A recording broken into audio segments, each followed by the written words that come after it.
Que tiemble el Estado, los cielos, las calles, que tiemblen los jueces y los judiciales. Hoy a las mujeres nos quitan la calma, nos sembraron miedo, nos crecieron alas. Buenos días, buenas tardes, buenas noches, depende del horario en el que vean este video. Bueno, ahora sí vamos como al meollo del asunto. Vimos las perspectivas con las que nosotras afrontamos el acompañamiento amoroso, ese desde donde nos paramos. Vimos también los principios, que son esos principios del acompañamiento, que es, bueno, cómo nos paramos, desde la empatía, desde la sinceridad, desde dónde, pero no desde dónde, sino cómo. Y ahora viene realmente lo que sería, en la mirada clásica, el protocolo. Este protocolo lo hacemos o lo hicimos a partir de nuestra experiencia, de la experiencia que hemos tenido ya con un año de acompañamiento o casi un año de acompañamiento. Cuando ustedes entran en el módulo, en el primer módulo, el módulo introductorio, ahí hay una lectura que dejó nuestra compañera Natalia González, que es 10 características deseadas en quienes hacen acompañamiento. Esta parte es bien importante, está en el módulo introductorio, yo lo voy a retomar ahora en el módulo sobre el protocolo, porque no todas y todos estamos capacitados, y todos estamos capacitados, o no capacitados, sino que tenemos las características o hemos creado las habilidades o nos hemos formado para hacer acompañamiento amoroso. Acompañamiento o atención, sobre todo cuando hablamos de casos de situación de violencia. Natalia, ponía aquí 10 características: la sensibilidad, la responsabilidad, la conciencia, ¿verdad?, la formación, la observación activa, el respeto, el interés genuino en el otro y en la otra, la autenticidad selectiva, la espontaneidad, la disciplina, la motivación y el compromiso. Yo les pido que repasen esta lectura que había dejado Natalia en el primer módulo, en el módulo introductorio, para que podamos continuar. Ahora bien, el acompañamiento amoroso tiene un objetivo general, que yo les voy a dejar una presentación donde está el objetivo general, los objetivos específicos, una parte que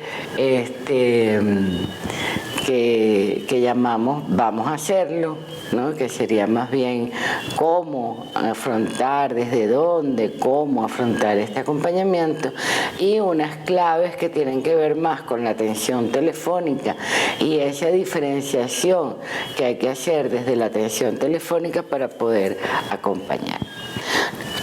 Nuestro objetivo general es, por supuesto, brindar acompañamiento amoroso.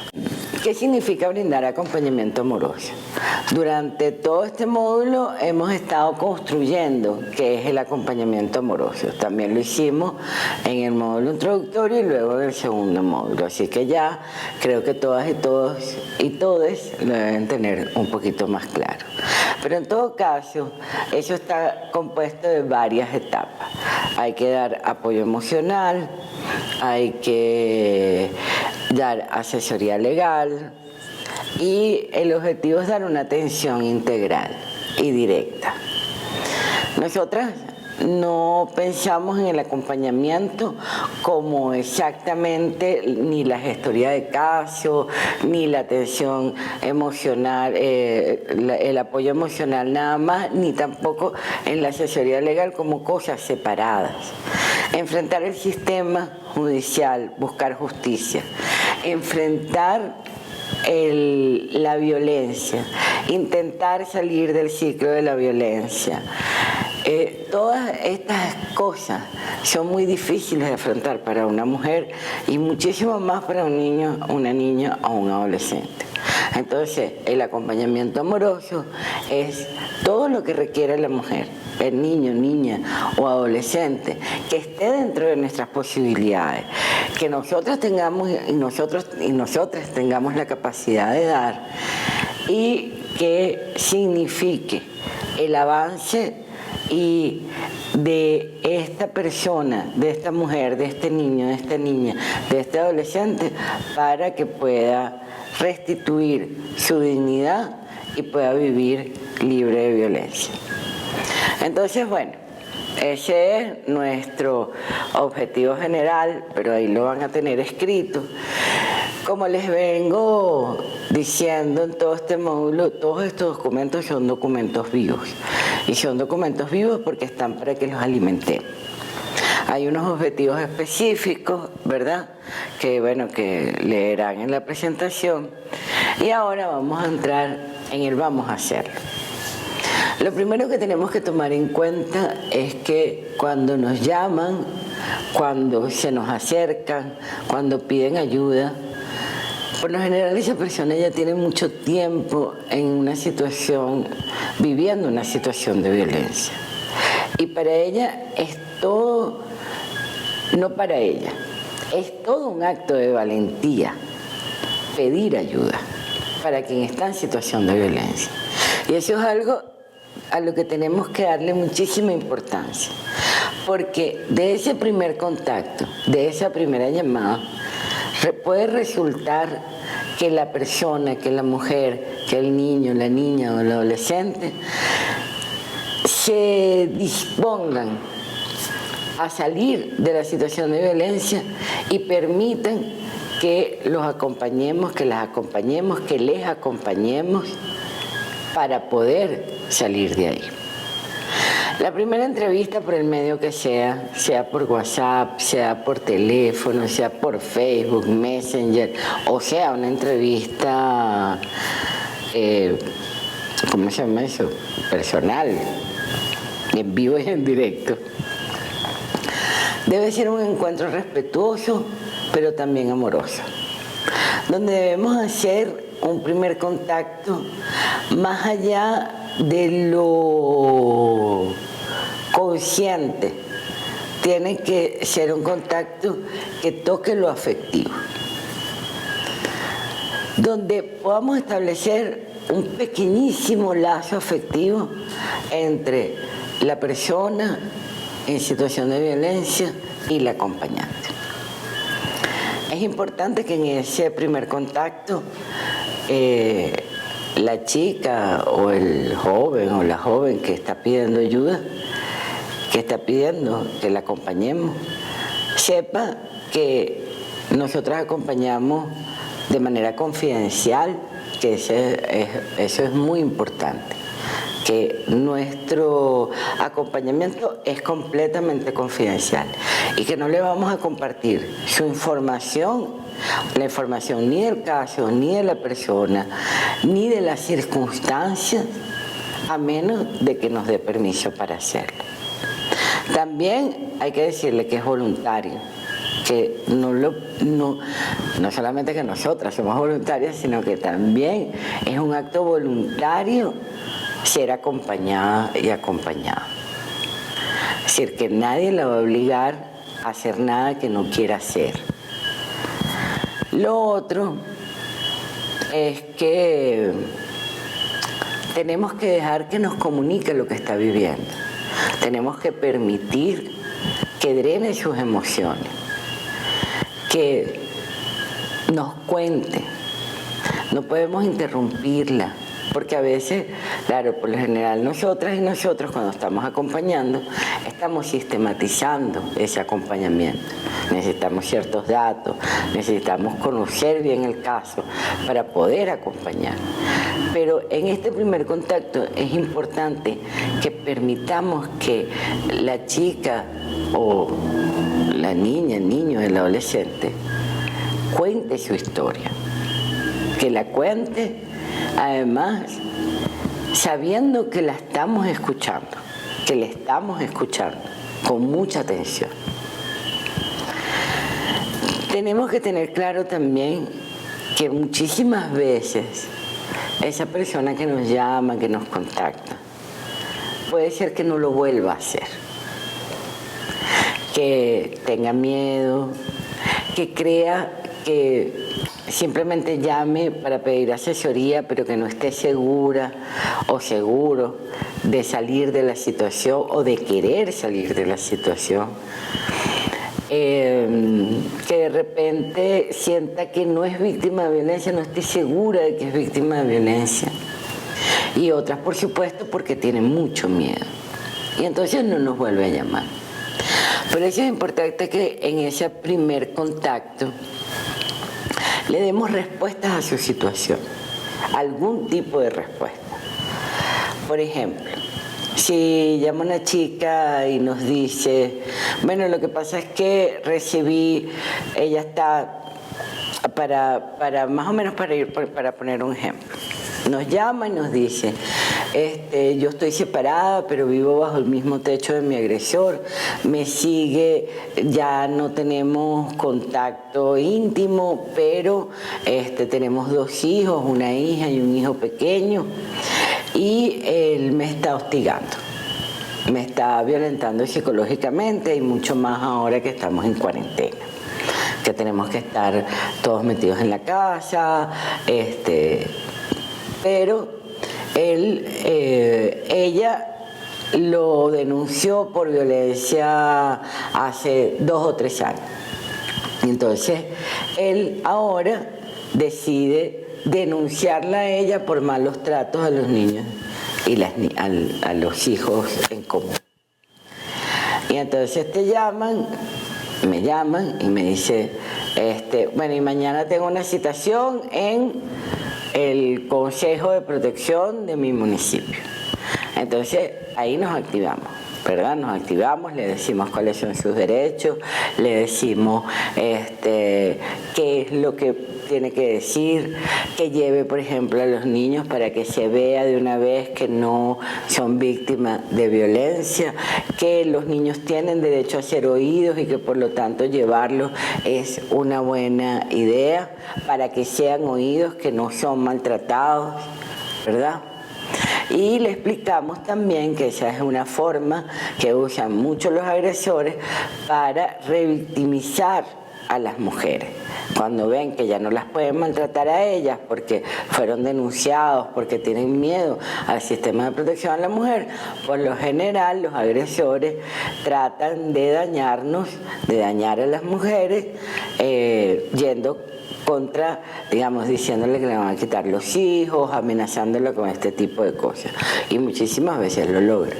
Entonces, bueno, informarla sobre la situación, informarla sobre la LOMNA. ¿Qué dice la LOMNA? Decirle que en Consejo de Protección, a menos de que se esté violando los derechos de los niños de una forma tan violenta como que sea hiper necesario, el Consejo de Protección no tiene las facultades para quitarle el hijo o la hija a ninguna madre.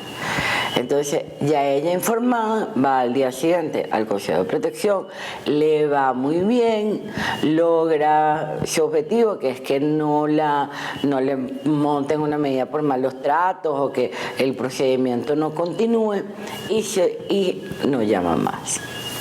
Entonces, eso está muy bien, pero la situación de violencia va a continuar. Nosotras y nosotros tenemos que estar preparados y preparadas para eso, para que luego esa persona nos llame, no sé, un mes después, 15 días después y nos diga, este tipo ahora me denuncia ante la fiscalía, o este tipo ahora me está amenazando con cualquier cosa. Porque hay una situación de violencia a la que ella no ha salido, pero que ella cree que resolviendo pequeñas cosas va a poder sostener la situación. Y eso no es así. Cuando eso pase, no nos debemos sentir mal. Tenemos que entender que la protagonista de este proceso es ella, son sus hijos y sus hijas. Y las protagonistas no somos nosotras, no somos las acompañantes. Inclusive, nosotras recomendamos que cuando pasen este tipo de cosas, que vemos que hay una situación de violencia, nos llaman una sola vez o nos llaman 2 veces, la cosa medio se estabiliza con el agresor y nos dejan de llamar, cada cierto tiempo, que yo digo 3 veces, es decir, una vez cada 10 días, es para mí una medida buena, tratamos de tener contacto con esa persona. Porque a veces lo que no le permite comunicarse con nosotras es el miedo. Y eso es algo que también tenemos que tomar en cuenta, que en este tiempo de cuarentena puede ser que el agresor esté las 24 horas del día con ella. Eso,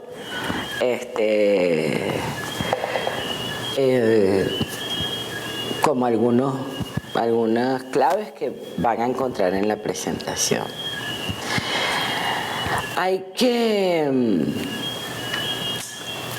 Para nosotros es de mucha relevancia respetar las expectativas y las necesidades con las que llegan las mujeres a solicitar el acompañamiento. No podemos, si bien pudiéramos decirle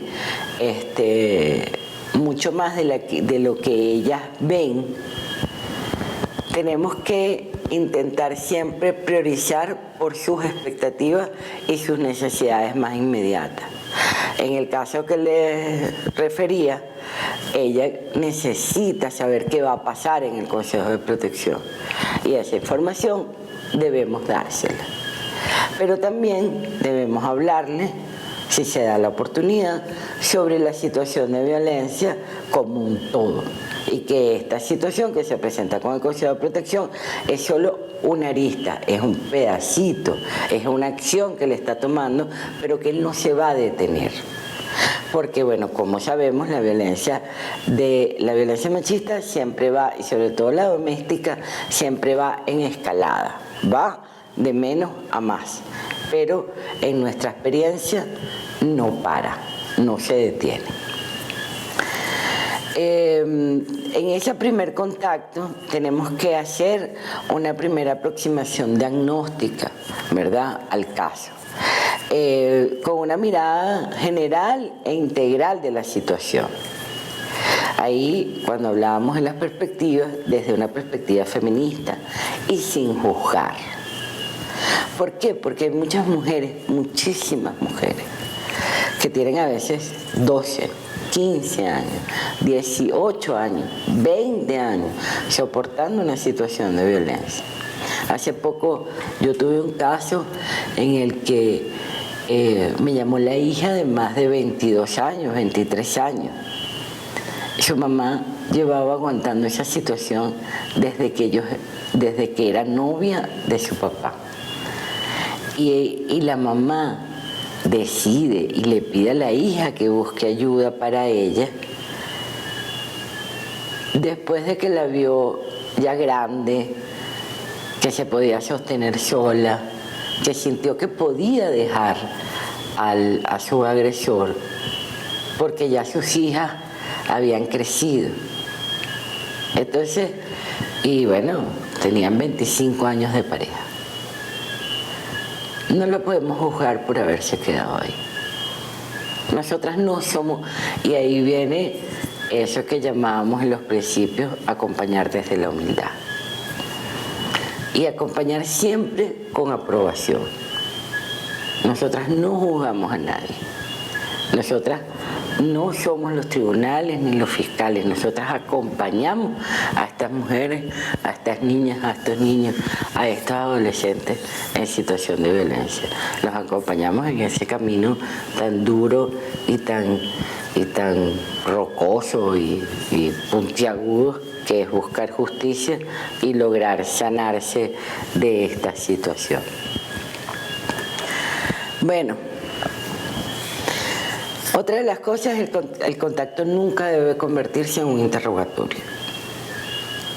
tenemos que dejar que hablen. Si tenemos dudas, esperar después de que nos relatan, irlos anotando. Bueno, yo las voy anotando. Tengo una duda sobre esto que me acaba de relatar, cómo sería, qué pasó, no me lo dijo completo. Entonces, intento después de que la chica o la adolescente, sobre todo, me relatan su situación, preguntarle las dudas que me quedaron del relato. No podemos, ahí debemos estar atentos a nuestras sensaciones, porque cuando nos están relatando la situación, porque nos tocan, porque además acompañamos desde la empatía. Si ven, como yo les decía, no debemos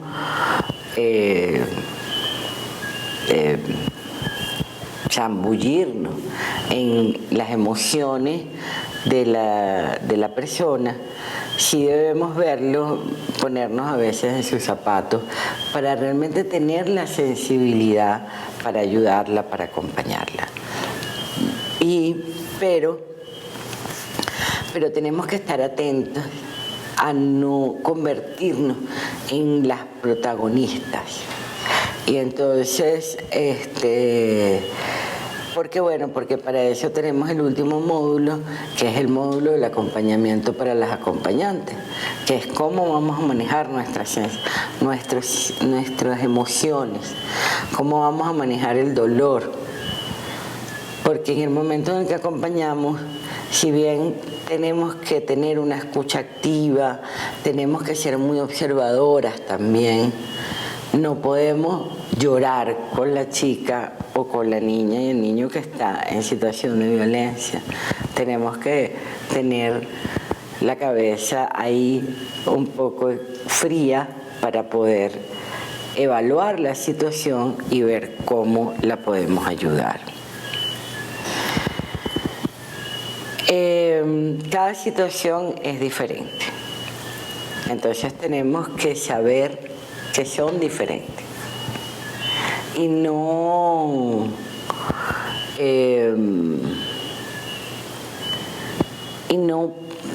anteponer lo que nosotras quisiéramos ante una situación como esa a lo que quiere la persona que está pidiendo el acompañamiento.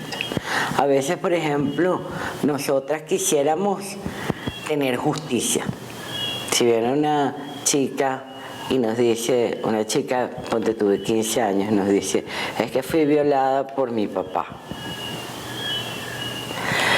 O de 17 años, fui violada por mi papá.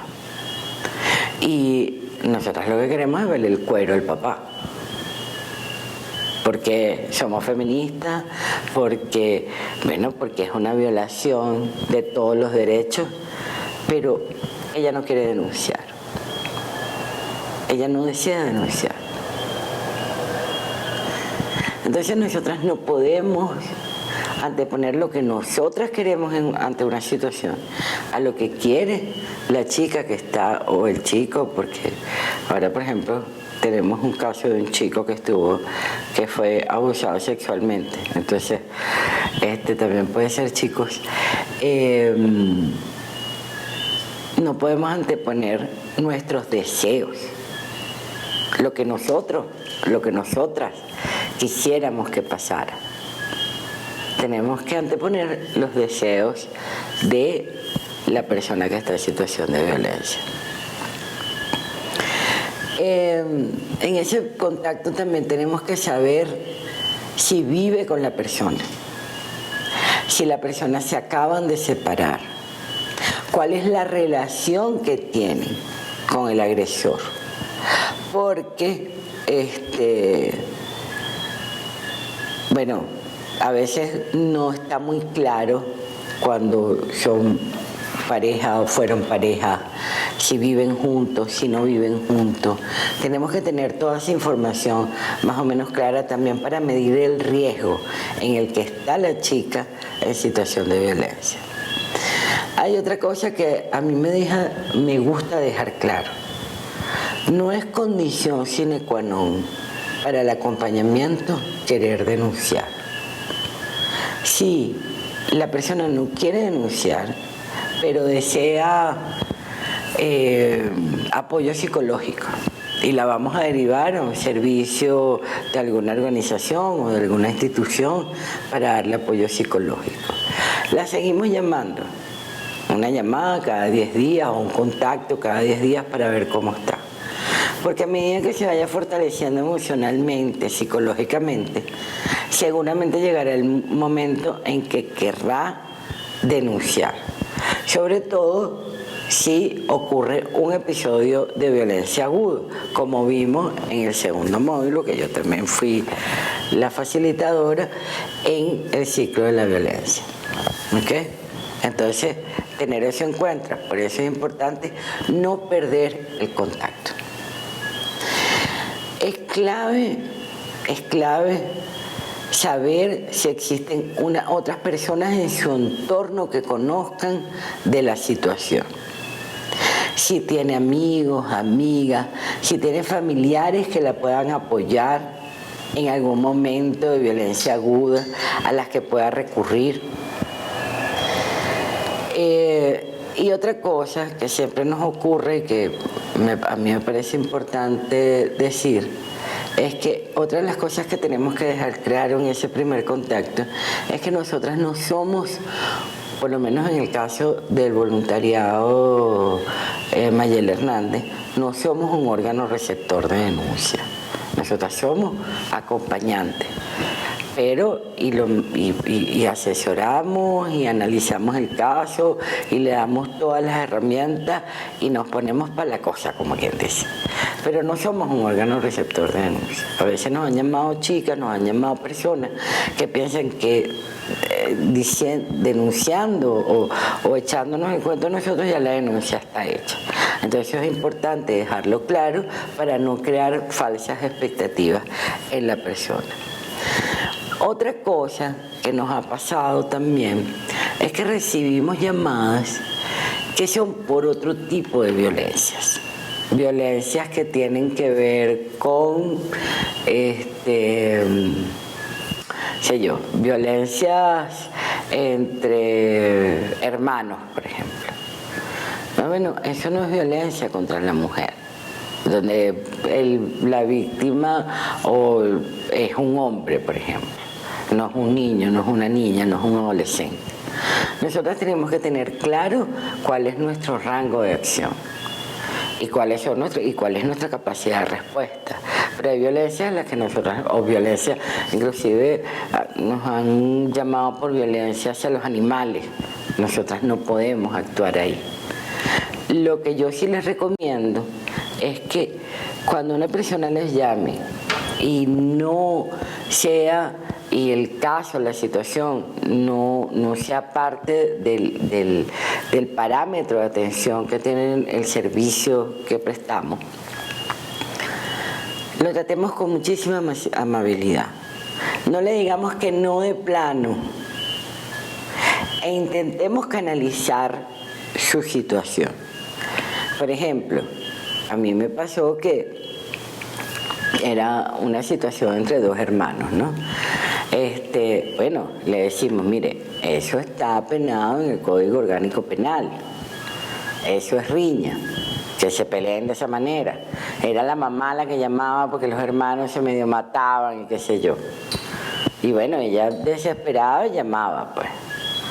Entonces, bueno, hay que dejarles claro, hay que tratar de canalizarles una solución o una vía, alguna ruta hacia donde se deben dirigir y no decirles que no de plano, pero dejarles claro que no está dentro de nuestras competencias.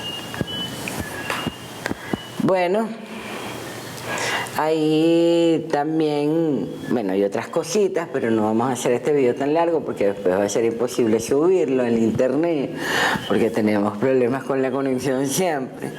Y ahí les dejamos también unas claves para el acompañamiento, donde hay algunos tips. A mí me parece muy importante saludar, dar nuestro nombre siempre, explicar que este es un servicio confidencial o que es un acompañamiento confidencial. Cuando hablamos por teléfono, cuando tenemos algún contacto que no es directo, donde no nos estamos viendo, es importante dar señales de vida cada cierto tiempo, como, ajá, te escucho, alguna frase pequeña, claro, inclusive por WhatsApp o por Messenger. ¿Por qué? Porque la persona tiene que sentir que está siendo escuchada. Recordemos que muchas veces es la primera vez que se atreve a decir que está en una situación de violencia. Lo otro es no revictimizar. A veces repreguntamos, ¿verdad? Y queremos que nos saquen de una duda porque la persona a veces no está muy clara de una situación. Entonces, no revictimicemos. Si vamos a preguntar algo, hagámoslo en el momento oportuno y solo cuando tengamos dudas. Cuando yo les voy a dejar aquí una ficha en la presentación, que es la ficha que a nosotras nos ha funcionado para recabar los datos que requerimos para hacer el acompañamiento, para compartir con las instituciones y organizaciones aliadas, para preguntarnos y gestionar el caso entre nosotras. Muchas veces tenemos dudas, necesitamos asesoría de las otras compañeras, de los otros compañeros. Entonces, ahí les dejo la ficha. Pero hay una cosa importante. No debemos insistir cuando la persona no quiere dar un dato, porque la estamos revictimizando. Si no quiere dar un dato, en un momento lo hará en el siguiente contacto de repente. ¿Por qué? Bueno, porque tiene dudas, porque tiene miedo, por lo que sea. Pero no insistir demasiado, sobre todo si ese dato no es indispensable para la gestión del caso. Eso nos pasa mucho, sobre todo nos pasa mucho cuando pedimos los datos de los agresores. Porque no lo quieren dar las chicas porque tienen miedo. O no lo quiere dar la persona porque tiene miedo, porque cree que vamos a hacer algo con eso. Entonces, bueno, mientras toma confianza, se dan más contactos, trabajamos su caso, es importante no insistir demasiado en una pregunta o en un dato, aunque lo requeriramos, ¿no? ¿Cómo se dirá? Bueno, hasta aquí dejamos, vamos a hacerlo. Ahí está la actividad en la plataforma y bueno, espero que les sea bastante útil. Háganse un examen de autoconciencia a ver si cumplen con todos los requisitos que pone Natalia en el primer módulo y ensayen, vamos a hacerlo para que podamos juntarnos y hacer esa gran red de acompañamiento y de voluntarias Mayel Hernández. Gracias. Cantamos sin miedo, pedimos justicia, gritamos por cada desaparecida. Que resuene fuerte, nos queremos vivas, que caiga con fuerza el feminicida, que caiga con fuerza el feminicida.